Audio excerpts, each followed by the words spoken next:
حلال و حرام کے متعلق احکامات و تعلیمات، یعنی جو کچھ باتیں آج کی خطبے میں پیش کروں گا میں انشاءاللہ، اس کا تعلق حلال و حرام سے ہے۔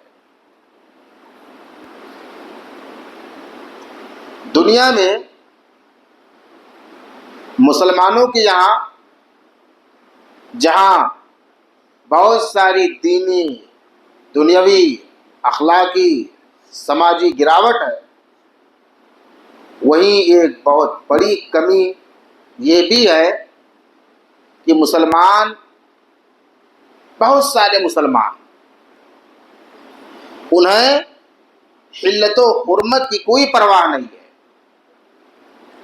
مال آنا چاہیے، آنا چاہیے، جلدی جلدی امیر بننے کے چکر میں اسے احساس ہی نہیں ہے کہ مال آ کہاں سے رہا ہے۔ بھائی اس کو تو پتا ہے نا کہ کہاں سے آ رہا ہے، بھائی میں نے یہ کام کیا تو آیا، وہ کام کیا، لیکن آ کہاں سے رہا کا مطلب یہ ہے کہ وہ خیال ہی نہیں کر رہا ہے کہ حلال یا حرام ہے۔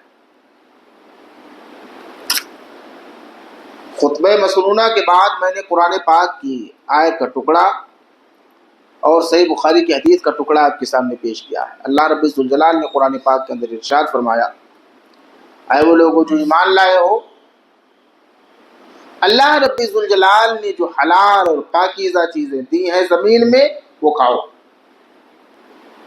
وَلَا تَتَّبِعُوا خُطُوَاتِ الشَّيْطَانِ، اور شیطان کے نقش قدم کی پیروی نہ کرو، وہ تمہارا کھلا ہوا دشمن ہے۔ تو اللہ رب ذوالجلال نے اس آیت کے اندر جتنی بھی حلال چیزیں ہیں اس کو ہمیں کھانے کا حکم دیا ہے۔ خلق لکم ما فی الارض جمیعا، روئے زمین پر جتنی بھی چیزیں ہیں، ساری چیزیں آپ کے لیے بنائی گئی۔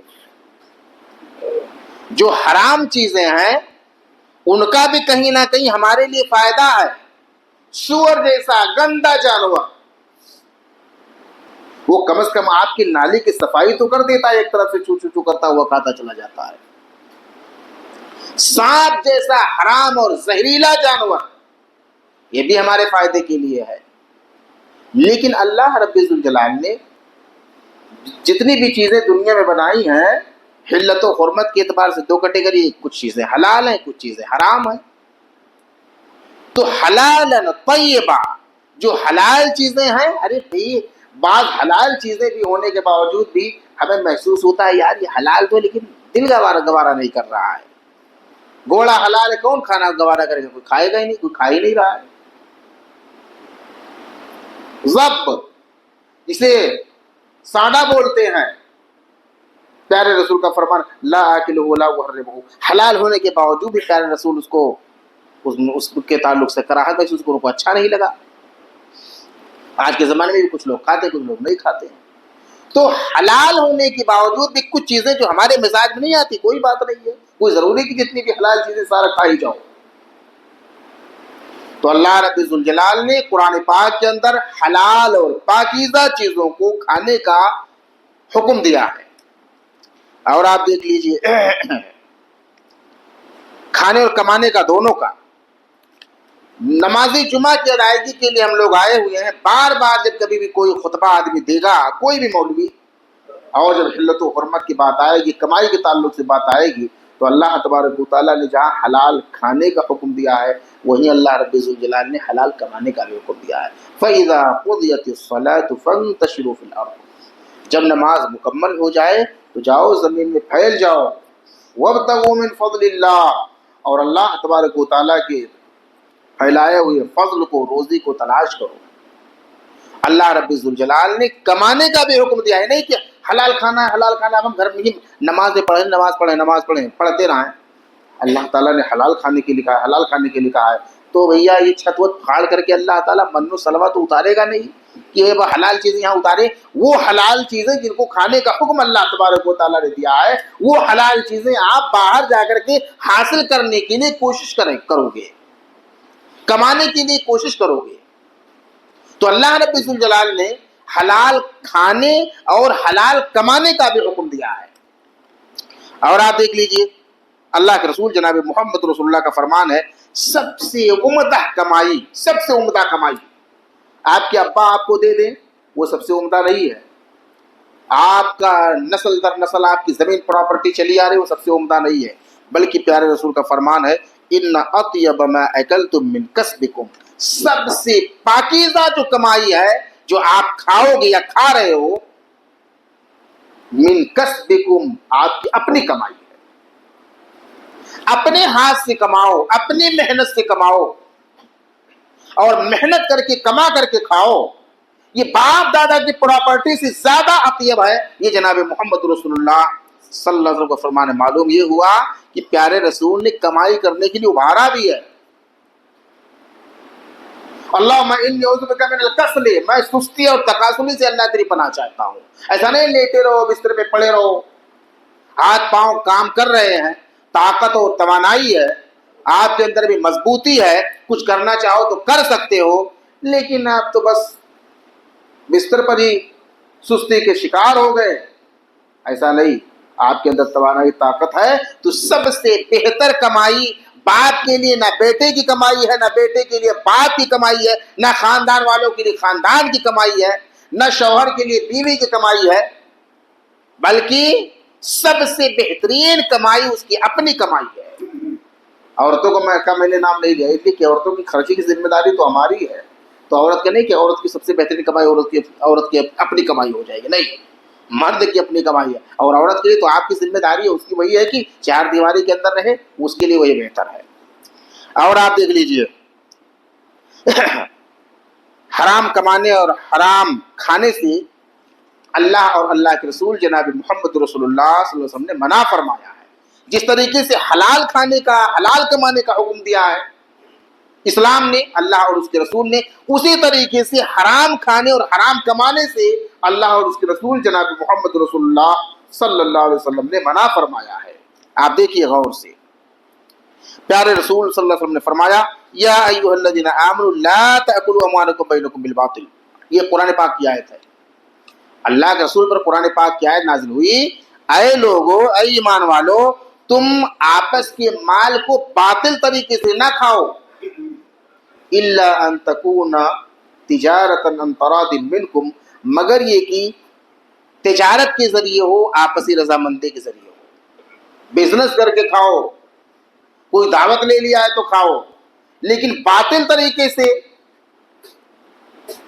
آپ کو کسی کا بھی مال نہیں کھانا، یہ اللہ رب الجلال نے قرآن پاک کے اندر منع فرمایا ہے۔ قرآن پاک کے اندر اللہ تبارک و تعالیٰ نے فرمایا وَلَا تَأْكُلُوا أَمْوَالَكُمْ بَيْنَكُمْ بِالْبَاطِلِ وَتُدْلُوا بِهَا إِلَى الْحُكَّامِ لِتَأْكُلُوا فَرِيقًا مِنْ أَمْوَالِ النَّاسِ مِنَ الْإِثْمِ وَأَنْتُمْ تَعْلَمُونَ، تم باطل طریقے سے کسی کا مال نہ کھاؤ، آپس میں باطل طریقے سے نہ کھاؤ، اور حاکموں کو رشوت دے کر کے، خوش کر کے یہ پلاننگ نہ بناؤ کہ آپ لوگوں میں سے کچھ لوگوں کا مال اپنے نام پر درج کروا لو، مکان کسی اور کا ہے، وکیل آپ نے بہترین مضبوط کر لیا، سپریم کورٹ کا، ہائی کورٹ کا مضبوط بہترین وکیل ہے جو 40 سال سے 30 سال سے 35 سال سے 20 سال سے وہ مقدمہ لڑ رہا ہے، غلط کو صحیح کروانے کا اس کے اندر گڑ ہے، باطل کو صحیح کروانے کا اس کے اندر خوبی ہے، اور آپ نے اس کو پکڑا اور کسی مکان بیچارے کسی اور کا ہے اور مقدمہ لڑ کے آپ نے لے لیا، دکان ہے کسی اور کی، مقدمہ لڑ کر کے آپ نے لے لیا، اور جہاں کہیں پیسے کی ضرورت پڑی 50 لاکھ روپے کا مال ہے، 10 لاکھ روپے کا مقدمہ ہی صحیح، کوئی بات نہیں ہے، آپ نے لے لیا، ایسے نہیں۔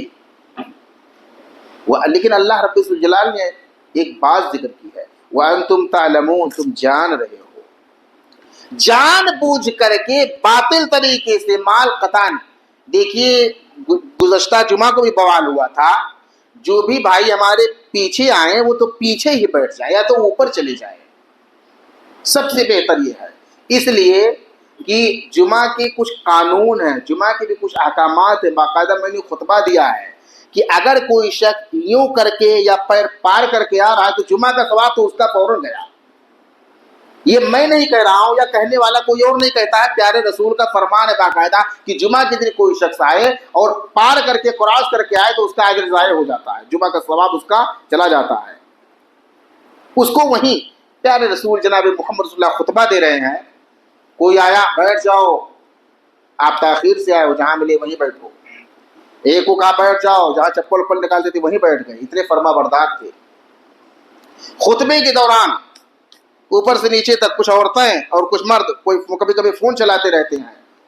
اذا قلت لصاحبك انصت والامام يخطب فقد لغوت، صرف آپ نے بغل والے سے اتنا کہا کہ بھیا تھوڑا کھسک جا، تھوڑا سا چپ ہو جاؤ، تو اللہ کے رسول کا فرمان ہے بخاری کے حدیث، فقط لغوت، آپ نے لغو کام کیا، آپ کا ثواب گیا۔ اتنا بھی آپ نہیں کہہ سکتے ہیں۔ پیارے رسول جناب محمد رسول اللہ صلی اللہ علیہ وسلم تبارک الذی بیدہ الملک کی تلاوت فرما رہے ہیں۔ ایک صحابی نے کہا کب نازل ہوئی؟ کہا تو نے تو میرا ثواب بھی برباد کر دیا، کب نازل ہوئی پوچھ کر کے اشارہ کنایا۔ کہا اسے کیسے پیارے رسول کے پاس پہنچے کہ بھائی میں نے صرف اتنا پوچھا تھا کہ یہ سورت کب نازل ہوئی، تو کہنا چاہیے کا ثواب بھی چلا گیا؟ کہا ہاں گیا، تمہارا گیا، اس کا بھی گیا۔ تو ہم کو اور آپ کو جو احکامات ہیں ان احکامات کی پاسداری کرنی چاہیے، لحاظ کرنا چاہیے، خیال کرنا کہ پہلے آؤ پہلے پاؤ۔ اور کچھ لوگ جو بیچ میں جگہ خالی رکھتے ہیں ان کو خالی بھی نہیں رکھنا چاہیے، تو دوسری طرف میں بات لے کر کے چلا گیا۔ اب آپ دیکھ لیجئے، اللہ رب الجلال نے منع فرمایا ہے کہ حاکموں کو رشوت دے کر کے کسی کے مال، کسی کی زمین، کسی کی پراپرٹی کو قبضانے کے لیے، قبضہ جمانے کے لیے آپ پیسہ اماؤنٹ دے کر کے اپنے لیے کروا لو، اور جان بوجھ کر کے آدمی نہیں جانتا ہے۔ بسا اوقات کیا ہوتا ہے، ابا بھی رہے ہیں، امی بھی رہ رہی تھی، چچی بھی رہ رہی تھی، بڑے ابو چھوٹے ابو رہ رہے تھے۔ بڑے ابو والے کہہ رہے ہماری ابا کی کمائی ہے، یہ ایسا ہے وہ ایسا ہے، بڑے کنفیوژن ہے، پتہ ہی نہیں ہے۔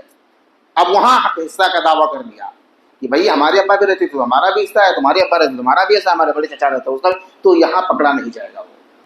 وَأَنْتُمْ تَعْلَمُونَ، جان بوجھ کر کے کسی کے مال پر قبضہ جمانا، جانتے ہو کہ آپ کا مال نہیں ہے، یہ مکان نہیں ہے، لیکن مکان نمبر میں کبھی خطبہ دیا تھا تو جوشی کالونی میں کہیں کہیں لوگ کیا کرتے ہیں، وہ پلاٹ نمبر ہی بدلوا دیتے ہیں، جا کر کے جاؤ پلاٹ نمبر ہی بدلوا دیا، یہ مکان نمبر بی فلاں ہے، اور اس کے بعد میں وہاں سی کروا دیا یا کچھ اور کروا دیا اور مقدمہ چل رہا ہے۔ او بھائی صاحب، یہ گھڑی ہے اور اس کا نام بدل کر کے، یا کوا ہے، کوے پر پینٹ وونٹ لگا کر کے کبوتر بتا دیجیے تو آپ وہ حلال ہو جائے گا، کسی صورت نہیں حلال ہوگا۔ کوا حرام ہے تو حرام ہے، اس کو چاہے اس کو پینٹ لگاؤ، چاہے خوشبو لگاؤ۔ چھچندر حرام ہے، اور چھچندر کے سر میں چمیلی کا تیل لگا کر کے خوشبودار بنا دو تو خوشبودار بن جائے، ہونے والا ہی نہیں ہے۔ تو مکان نمبر بدلوا کر کے، پلان نمبر بدلوا کر کے، فلیٹ نمبر بدلوا کر کے کسی بھی اعتبار سے پیسہ دے کر کے آپ اپنا لیجئے، یہ حرام ہے، مکمل طریقے سے حرام ہے۔ اور ایسے لوگوں کو ڈرنا چاہیے، خوف کھانا چاہیے کہ اللہ تبارک و تعالیٰ کے وہاں کس طرح سے حساب دے پائیں گے، کتنا مشکل امر ہوگا اور کتنا سخت حساب ہوگا، وہ کیسے دے پائیں گے۔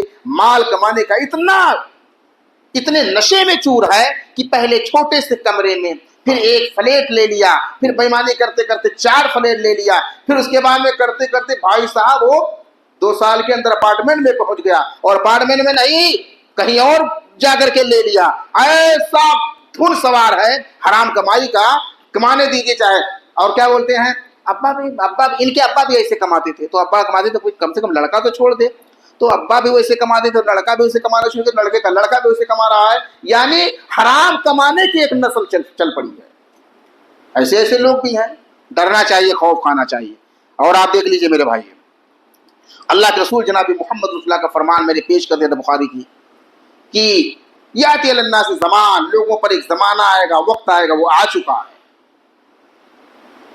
لا یبالی المرء ما اخذ منہ، اس کو کوئی پرواہ نہیں ہوگی اس شخص کو آ کہاں سے رہا ہے، لے کہاں سے رہا ہے، امن الحلال ام من الحرام، کیا یہ حلال سے ہے یا حرام سے، اس کی پرواہ ہی نہیں کرے گا۔ تو ہم اور آپ بھی نہیں پرواہ کرتے ہیں، یا ہم اور آپ میں سے بہت سارے لوگ نہیں پرواہ کرتے، بہت سارے لوگ آج کے زمانے میں بھی پرواہ کرتے ہیں۔ تو یہ زمانہ آ گیا ہے۔ اور آپ دیکھ لیجئے اللہ کے نبی جناب محمد رسول اللہ صلی اللہ علیہ وسلم کا فرمان، لا تزول قدم عبد یوم القیامۃ حتی یسأل عن 5، یہ ترمذی کی حدیث ہے۔ 5 سوالوں کا جواب جب تک آپ دے نہیں دو گے، آپ ایک قدم بھی اپنا آگے نہیں بڑھا پاؤ گے۔ 5 کا تذکرہ میں نہیں کروں گا، جو میرا ٹاپک ہے اس پر. وَعَنْ مَالِهِ مِنْ أَيْنَ اكْتَسَبَهُ وَفِي مَنْ أَنْفَقَهُ. مال کے تعلق سے 2 سوال کیا جائے گا. کمایا کہاں سے تھا, گنوایا کہاں تھا. کمایا حلال سے, چلا گیا اویو میں. نقاب والی پکڑی جا رہی ہے اویو میں, وہ داڑھی والا اویو میں پکڑا جا رہا ہے. یہ تو یوگی کا شکر گزار, ہم شکریہ اس کا ادا کریں کہ یو پی میں اس نے اتنا مضبوط قانون بنا دیا کہ چھاپا ماری ہو رہی ہے تو نقاب والیاں پکڑی جا رہی ہیں اویو میں. وہ پڑھنے والیاں جو مدرسے میں پڑھے وہ اویو میں پکڑی جا رہی ہیں. چھی چھی چھی, توبہ توبہ. میرا موضوع گزشتہ بار یہی تھا کہ مرتد ہو رہی ہیں, مسلمانوں کے ساتھ نہیں غیر مسلموں کے ساتھ پکڑی جا رہی ہیں. تو آدمی کو ڈرنا چاہیے, اس کو گھبرانا چاہیے. اور جب تک آپ 2 سوالوں کا جواب نہیں دے دیں گے, آپ نے بدکاری کر کے پیسہ کمایا تھا, آپ اویو میں جا کر کے پیسہ کمائے تھے, یا پیسہ کمائے. دیکھیے دونوں چیزیں ہیں. لڑکیاں تو کما رہی ہیں تو ان سے بھی سوال ہوگا, اور آپ نے بڑی محنت سے کمائی ہے. صبح آپ 9 بجے گھر سے نکلے, شام کو 9 بجے 10 بجے واپس آ رہے ہو. نوئیڈا جانا ہے, گڑگاواں جانا ہے, میٹرو سے جانا ہے, اولا کر کے جانا ہے, جیسے تیسے بڑی محنت مشقت سے آپ نے کمایا. بیوی کو مرغا بنایا, امی کو مرغی بنایا, بنانے کے بعد میں اویو میں پہنچ گیا. کمایا تو حلال تھا, گنوا دیا حرام طریقے پر. بہت محنت سے آپ نے مال کمایا. مال کماتے کماتے کماتے آپ کو دولت کی حرص و ہوس نے اتنا آگے بڑھا دیا کہ آپ چاہتے ہو کہ یار چپکے سے اگر شراب کا اڈا کھلوا دے تو بڑی آمدنی. بھائی کیجریوال پکڑا گیا, پکڑ دیکھو کتنے لوگ پکڑے جاتے, اتنی آمدنی گھپلا مارے ہیں. اتنی آمدنی ہے کہ لوگوں کی نظر پڑ گئی کتنا مال کا اتنا کما رہے ہیں یار. حکومت تک اس میں ملوث ہو جاتی ہے, اس لیے اتنی آمدنی دیکھتے ہیں دوسرے لوگ, تو لاؤ یہی کروا دیتے ہیں. نہیں, من این اکتسبہ, آپ نے کسب کہاں سے کیا تھا, کمایا کہاں سے کہاں ہے. آپ چوری کر کے لاؤ, جاؤ اے ٹی ایم توڑ دو اور لے جا کر کے کہیں مسجد بنوا دو, ٹھیک ہے, تو آپ کا مال صحیح ہو گیا. حرام کمانا اور حلال جگہ پر خرچ کرنا حرام, حلال کمانا حرام جگہ پر خرچ کرنا حرام. تو ہر اعتبار سے من این اکتسبہ وفی من انفقہ, کمایا کہاں سے تھا, خرچ کہاں کیا. جب تک یہ 2 سوالات, 5 سوالات میں سے یہ بھی 2 سوالات ہیں کہ کمانا خرچ کرنا, جب تک ان دونوں سوالوں کے جواب آپ دے نہیں دو گے, ایک قدم بھی آپ آگے نہیں بڑھا پاؤ گے. یہ پیارے رسول جناب محمد رسول اللہ کا فرمان ہے. جناب محمد رسول اللہ صلی اللہ علیہ وسلم کا فرمان ہے, یا ایھا الناس ان اللہ طیب لا یقبل الا طیبا.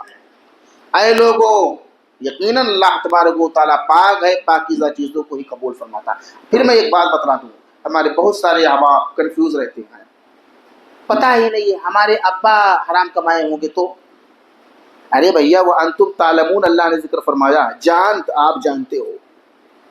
آپ کے ابا نے حلال بھی کمایا, حرام بھی کمایا, چوری بھی کیا, ڈکیتی بھی کیا, کل کیا, ایک مکان یہاں ہے وہاں ہے.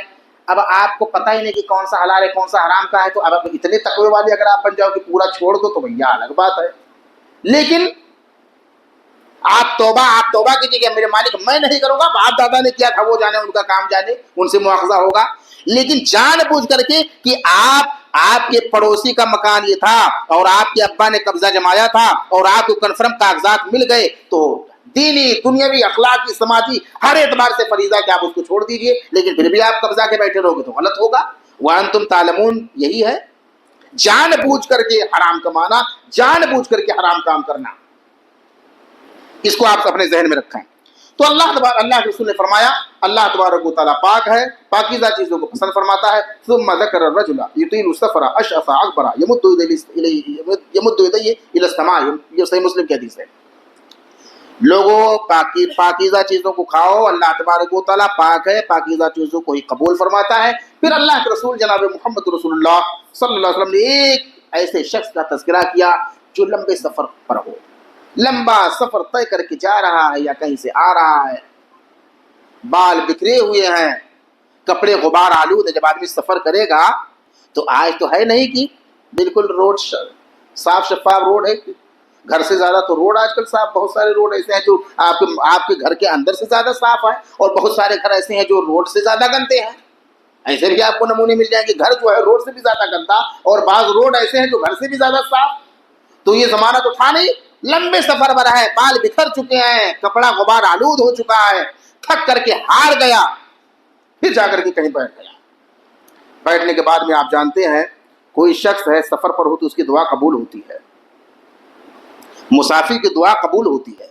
اور ایسا مسافر جو تھک ہار جائے اس کی دعا تو اور زیادہ قبول ہوگی. یمد یدیہ الی السماء, اپنے دونوں ہاتھوں کو آسمان کی طرف بلند کر کے دعا کرتا ہے, یا ربی یا ربی, میرے مالک یہ میری دعا قبول کر لے, یہ میری دعا قبول کر لے, میری اور آل اولاد کو پڑھا لکھا دے, میرے مالک مجھے مکان زمین دے دے, میرے مالک مجھے صحت و تندرستی سے مالا مال کر دے, میرے مالک مجھے یہ عطا فرما دے, مجھے یہ عطا فرما دے. اللہ کے رسول نے فرمایا وَمَطْعَمُهُ حرام, اس کا کھانا حرام ہے, وَمَلْبَسُهُ حرام, اس کا لباس حرام ہے, وَمَشْرَبُهُ حرام, اس نے جو پیا ہے وہ حرام ہے. فَأَنَّا يُسْتَجَابُ لِذَلِكَ, تو ایسے کی دعا کیسے قبول کی جائے گی؟ گیا. تم چاہے سفر پر رہو, چاہے حضر میں رہو, چاہے گھر میں رہو, چاہے باہر رہو, حرام غذا اگر آپ کے بدن میں ہے, حرام سے آپ کی پرورش ہو رہی ہے, وَغُذِيَ بِحَرَام, یہ بھی لفظ ہے, اور حرام سے اس کی پرورش ہوئی ہے, فَأَنَّا يُسْتَجَابُ لِذَلِكَ, تو اس کی دعا کیسے قبول کی جائے گی؟ معلوم اس کی دعا قبول نہیں کی جائے گی. تو معلوم یہ ہوا کہ حلال و حرام کی بے انتہا ہمیں پرواہ ہونی چاہیے اپنی زندگی میں, ورنہ کہیں ایسا نہ ہو کہ ہم اور آپ حرام کھا رہے ہیں, حرام کھاتے کھاتے ہمارا ضمیر خمیر سب بیکار ہو جائے. آدمی جب کبھی غلطی کرتا ہے اور اس کا مواخذہ نہیں ہوا, چوری کیا پکڑا نہیں گیا, بدکاری کر کے کمایا پکڑا ہی نہیں گیا, تو اور ذرا ڈھیٹ ہو جاتا ہے. پہلے 10-20 ہزار کا گھپلا مارا نہیں پکڑا گیا, پھر 10-20 لاکھ کا گھپلا مارتا رہے, 10 کروڑ کا بھی مار دیتا ہے. جس کو جہاں جیسے موقع ملتا ہے ہاتھ مار دیتا ہے, اپنا ہاتھ کی صفائی کر دیتا ہے. تو آپ یاد رکھیں کہ فَأَنَّا يُسْتَجَابُ لِذَلِكَ. اب آپ کے سامنے میں کچھ باتیں پیش کر رہا ہوں, باقی انشاءاللہ اگلے جمعہ کو پیش کر دوں گا. اگلے جمعہ کو دوسرے صاحب آئیں گے. دیکھیے, حرام کمائی کی مختلف شکلیں, یعنی میں نے حلال و حرام کے متعلق بہت ساری باتیں بتا دی. اب ہمارے سماج میں, ہمارے ماحول میں, ہماری کالونی میں, ضلع صوبے میں, ہمارے ملک میں, پوری دنیا میں حرام کمانے کے مختلف ذرائع ہیں, یعنی مختلف شکلیں ہیں, مختلف راستے ہیں. بہت بڑا راستہ ہے, سب سے بڑی کیا ہے, چوری ڈاکہ زنی آدمی مار دیتا صاف صاف. ایک ہوتا ہے کہ ادھر ادھر سے پتہ چلتا ہے کہ حرام کھا رہا ہے, ایک ہوتا ہے سیدھا سیدھا چوری کر رہا ہے, سیدھا سیدھا. میں بات بتاؤں مزیدار. اب میں طالب علمی کے دور میں تھا, میرے 2-3 ساتھی مئو پڑھ رہے تھے. بتاؤ کہ عوام بیچاری کتنے ڈرنے والی ہوتی ہے. وہ کہتے تھے کہ ہم لوگ جاتے تھے تو کچھ کہیں گاجر کاٹ کے بیچ رہا ہے, کہیں مولی, تو انہیں مولی کھا لیا اور اسٹیشن پر پہنچے, نکال بھائی, وہ مولی دھسا رہا ہے پیچھے سے, پیچھے مولی نکال, ہمارے ڈر کے وہ جو ہے دے دیا. میں کہا تمہیں بہت غلط کیا یار. کون؟ میرے ساتھی. اب وہ طالب علم کا دور, طالب علم کہتے ہیں نا, میرے ایک استاد تھے شیخ اشتیاق مدنی, سنابلی مدنی, وہ کہتے تھے کہ اگر بڈھا بھی طالب علم بن کر کے آ جائے نا تو بڈھا بھی وہی حرکت کرے گا جو ایک طالب علم کرتا ہے. ہم اسٹوڈنٹ پر ہماری نظر بڑی کڑی ہوتی ہے کہ کیا یہ کیا کر رہا ہے, وہ کیا کر رہا ہے, یہ کہاں دوڑ رہا ہے, یہ کیسے کیا کھیل رہا ہے. ٹھیک ہے, ایک بڈھا بھی اگر مدرسے میں جا کر کے ایڈمیشن کروا لے یا کہیں چلا جائے, بزرگ آدمی بھی اگر طالب علم بن جائے تو وہ وہی حرکت کرے گا جو ایک طالب علم کرتا ہے. تو طالب علم کا دور تھا, مولی گاجر سے بھی عوام ڈر جاتی ہے. تو ایسے بھی چوری سیدھا سیدھا چوری کر کے کچھ لوگ کھاتے ہیں. اللہ رب الجلال نے ہاتھ کاٹنے کا حکم دیا ہے, چوری کرنے والے مرد اور چوری کرنے والی عورت کی. الگ بات ہے کہ ایک لمٹ ہے کتنا چوری کرے گا. لعن اللہ السارق, اللہ کے رسول نے لعنت برسائی ہے, اللہ کی لعنت ہو چوری کرنے والے پر. ڈاکہ زنی, جو لوگ ڈاکہ مارتے ہیں, جو لوگ اللہ رسول کی خلاف ورزی کرتے ہیں, وہ ایسا انہیں فی الارض فسادا, اور زمین میں فساد پھیلاتے ہیں, انہیں بوٹی بوٹی کر دیا جائے, سولی پر چڑھا دیا جائے, شہر بدر کر دیا جائے, اور ینفو من الارض, یہ ان کی سزا ہے چور ڈاکو کی. لیکن ہمارے یہاں اللہ کی پناہ پھر کچھ لوگ مجھ سے کہتے ہیں امام صاحب آپ اس قدر پریشر بنا کر کے مت مسلمانوں کو ٹارگٹ کیا کیجیے. میں آپ کو بتا رہا ہوں مسلمان ہی زیادہ بھکاری ہیں اور مسلمان ہی زیادہ چور ہیں آج بھی انڈیا میں. اب برا لگ رہا ہے تو میں کہاں چلا جاؤں جب ہے تب. لڑکیاں ہیں جوان 18 20 25 سال کی بہترین سے آرام سے اپنا ہیڈ کیٹ سے کپڑا پہنا اور میٹرو میں چلی گئی, کسی کا جیب مارا, کسی کا پرس مارا, کسی کا کچھ مارا, کسی کا کچھ مارا. باقاعدہ ٹیم ہے چوری کرنے والے لڑکوں اور لڑکیوں کی. تو مسلمان بھیک مانگنے میں بھی ٹاپ نمبر ہے انڈیا میں, اور مسلمان چوری کرنے میں بھی ٹاپ نمبر پر ہے انڈیا میں. اس لیے جاؤ گے تو کہاں جاؤ گے, اپنے آل اولاد کو آپ بچاؤ. اور آپ دیکھ لیجیے تو چوری جوا کھیلنا بڑا عام ہے. کھیلنا نہیں کھلوانا بھی, بھیا کھلواتے بھی ہیں لوگ اور منتھلی پہنچا دیتے ہیں. اگر کوئی پولیس پر کمپلین کرے گا تو پولیس والا پہلے فون کر دے گا ہم آ رہے ہیں آپ کے پاس, اور آپ وہاں سے ہٹا دو اپنوں کو یا ہٹ جاؤ. اور اس کے بعد میں اماؤنٹ جا رہا ہے. جوا کھیل بھی رہا ہے آدمی اور کھیل نہیں رہا ہے تو کھلوا رہا ہے. اور دور کیوں جاؤ, پتہ نہیں ہو سکتا ہے خطبہ ہی سننے میرا آیا ہو کھلوانے والا, لیکن کیا میرا کیا بگاڑ لے گا. جو بگاڑنے ہوگا بگاڑ لے گا. میں بتا رہا ہوں کھلوا رہا ہوں, مجھے نام نہیں پتا کہ کون کھلوا رہا ہے, لیکن ہو سکتا ہے کہ خطبہ سننے آیا ہو. تو اگر سننے آئے ہو تو سدھر جانا, اور اگر سدھرو گے نہیں تو میرا کچھ بگاڑ نہیں پاؤ گے. اور اگر بگاڑنا ہوگا تو آ جانا میدان میں.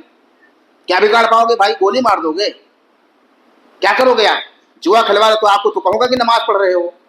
بھائی اگر آپ چوری کرو آپ کو چور کہا جائے گا, جوا کھلوا جواری کہا جائے گا. تو ایک جواری کو میں نمازی تو نہیں بتا پاؤں گا, اور اس پر جنت تو زندگی میں نہیں بتا پاؤں گا کہ آپ جوا کھلواتے رہو اور تاکہ مسلمان مالدار ہو جائیں. اور جب جوا کھیلنے کی بنیاد پر مسلمان مالدار ہو جائے گا تب صدقہ خیرات کرے گا, اس کو بڑا اجر ملے گا, زندگی میں کوئی اجر و اجر نہیں ملے گا. انما الخمر والمیسر, شراب, اس کے بعد جوا, رجس من عمل الشیطان. کچھ چیزوں کا تذکرہ کرنے کے بعد اللہ رب العزت نے فرمایا رجس, یہ ناپاک ہے, من عمل الشیطان, شیطان کا کام ہے یہ. اب جب اللہ رب العزت نے جوئے کو ناپاک کہا ہے, شیطان کا عمل کہا ہے, تو اگر میں انسان کا عمل بتا بھی دوں تو آپ کو وقتی طور پر خوش کر کے میرا کیا بگڑ کے بن جائے گا بھیا. اس لیے جوا حرام ہے, کھیلنا بھی حرام ہے, کھلوانا بھی حرام ہے. چاہے حکومتی طور پر یا پولیس والے آپ کے کندھے پر ہاتھ رکھ دیں کہ آپ کو کوئی کچھ بگاڑنے والا نہیں ہے, بس منتھلی پہنچاتے رہو, تو حرام تو حرام. اس لیے ہوشیار رہو, ڈرو اللہ سے. دنیا والوں سے ڈرنے کی ضرورت نہیں, اللہ سے ڈرو. اس لیے میرے بھائی جوا والی آمدنی بھی حرام ہے, سودی لین دین. ایک حرام آمدنی کی جو ذرائع ہیں سودی لین دین. اللہ رب الجلال نے قرآن پاک کے اندر وَذَرُوا مَا بَقِيَ مِنَ الرِّبَا, آدمی کاروبار کر رہا ہے, نہیں علم ہو سکا, اس کا مال سودی کاروبار میں بھی لگ گیا, یا کہیں ایسی جگہ لگا رکھا تھا جس کسی کو پارٹنرشپ کر رکھا تھا کہ اس نے لے جا کر کے کہیں حرام جگہ پہ لگا دیا. تو اللہ تبارک و تعالیٰ نے فرمایا وَذَرُوا مَا بَقِيَ مِنَ الرِّبَا, چاہے بینک میں آپ کا قرض سود ہو, چاہے کسی اور کے پاس آپ کا سود ہو, وَذَرُوا مَا بَقِيَ مِنَ الرِّبَا, سود کا جو اماؤنٹ بچا ہوا اس کو وہی چھوڑ دو, جہاں ہے وہی چھوڑ دو. بعض ہمارے علماء, مشائخ, مفتیان, کہیں عام شاعرہ ہے روڈ بنوا دو, کہیں لیٹرنگ باتھ روم ہے بنوا دو, ورنہ یا آر ایس ایس والے یا دوسرے لوگ غیر مسلم ہمارے خلاف استعمال کریں گے. تو یہ ایک ان کی فکر ہے, اگر آپ عمل کرنا چاہیں تو کر لیں, لیکن اللہ رب الجلال نے صاف اور صراحت کے ساتھ جو ہمیں عمل کرنے کے لیے کہا ہے وَذَرُوا مَا بَقِيَ مِنَ الرِّبَا, وہ جانیں وہ کہاں استعمال کریں گے, وہ کہاں نہیں استعمال کریں گے, ہمارے خلاف استعمال کریں گے, ہماری مخالفت میں استعمال کریں گے, ہمیں برباد کرنے کے لیے استعمال کریں گے. اللہ سب کچھ جانتا تھا, لیکن اس اللہ نے جس نے قرآن پاک اتارا ہے اس اللہ نے یہی کہا ہے وَذَرُوا مَا بَقِيَ مِنَ الرِّبَا إِن كُنتُم مُؤْمِنِينَ. ابھی دیکھ لیجیے کتنی زبردست بات ہے, سود کا پیسہ جہاں ہے وہی چھوڑ دو اگر تم ایمان والے ہو. فَإِن لَمْ تَفْعَلُوا, اگر آپ نے آئیں بائیں کیا کہ لاؤ اتنا لے لیتا ہوں بعد میں نہیں لوں گا, بس اگر آپ نے سود کا پیسہ جہاں ہے وہی نہیں چھوڑا فَأْذَنُوا بِحَرْبٍ مِّنَ اللَّهِ وَرَسُولِهِ, تو اللہ اور اس کے رسول سے جنگ کرنے کے لیے تیار ہو جاؤ. إِنَّ الَّذِينَ يَأْكُلُونَ الرِّبَا لَا يَقُومُونَ إِلَّا كَمَا يَقُومُ الَّذِي يَتَخَبَّطُهُ الشَّيْطَانُ مِنَ الْمَسِّ, ذالک بأنہم قالوا انما البیع مثل الربا وأحل اللہ البیع وحرم الربا. اللہ نے قرآن پاک کے اندر ارشاد فرمایا کہ قیامت کے دن جو لوگ سود کھا رہے ہیں یہ سود خور خبط الحواس ہو کر کے اٹھیں گے. جیسے کسی کو شیطان پکڑ لیتا ہے، کاؤ بھاؤ بکتا ہے نا، دماغ ادھر جا رہا ہے، آنکھیں کسی اور انداز میں، ہاتھ کہیں اور مار رہا ہے، چیخ رہا ہے، چلا رہا ہے، تو خبط الحواس بن جائیں گے. جیسے شیطان کسی کو پکڑ کر کے سوار ہو کر کے خبطی میں خبط الحواس کر دیتا ہے، اسی عالم میں قیامت کے دن لوگ اٹھیں گے سود خور. ایسا اس لیے ہوگا کہ انہوں نے دنیا میں یہ کہا تھا انما البیع مثل الربا. ارے بھیا تجارت بھی تو بزنس ہی ہے. یہ جو بزنس کر رہے ہو اس میں تو آپ منافع لے رہے ہو، منافع لے رہے ہو. تو ہم نے اگر کسی کو پیسہ دے دیا تو ہم لے رہے ہیں تو کیا غلط ہے؟ انما البیع مثل الربا، تجارت بھی سود ہی کی طرح سے ہے. اور اللہ کی قسم بتا رہا ہوں آپ کو، یہ جتنے یہ انشورنس وغیرہ کروانے والے ہوتے ہیں یا جو اس طرح سے پیسہ سودی کاروبار میں لگوانے والے ہوتے ہیں، وہ جب آپ سے کبھی، بس اسی بات پر میں ختم کر رہا ہوں، انشاءاللہ بعد میں پیش کروں گا. دیکھیے جو ہوتے ہیں تو آپ کے پاس جب آئیں گے، اچھا یہ لائن کھینچیے، آپ ایسے جوڑو گے تو ایسے کماؤ گے، تو ویسے کماؤ گے، تو آپ بزنس کرتے ہو تو یہاں سے آتا ہے نا، تو پھر وہاں سے بھی آتا ہے، تو ایسے آپ اگر ایسے جڑ جاؤ گے تو ویسے آئے گا. ہائے ہائے کیسے برباد کرنے کے لیے لائن وائن کھینچ کے سمجھا رہا ہے، کیسے کھینچ رہا ہے. تو آپ کو پتا ہونا چاہیے کسی بھی اعتبار سے. اور میں سود پر انشاءاللہ بعد میں پیش کروں گا آنے والے جمعہ کو. اللہ سے دعا ہے اللہ تبارک و تعالی ہم تمام لوگوں کی ایمان کی حفاظت فرمائے، حلال کمانے کی توفیق عطا فرمائے، اور اللہ تبارک و تعالی حرام سے بچائے. حلت و حرمت کی ہمیں زیادہ سے زیادہ اپنی زندگی میں پرواہ کرنے کی توفیق عطا فرمائے. اللہ تبارک و تعالی ہم نے قرآن کو مانا ہے، رسول کو مانا ہے، اللہ رسول کو تسلیم کیا ہے، تو میرے مالک تو ہمیں قرآن و حدیث کی تعلیمات اور اس کے احکامات پر عمل کرنے کی توفیق عطا فرما. اقول قولی ھذا استغفر اللہ لی ولکم. السلام علیکم ورحمۃ اللہ.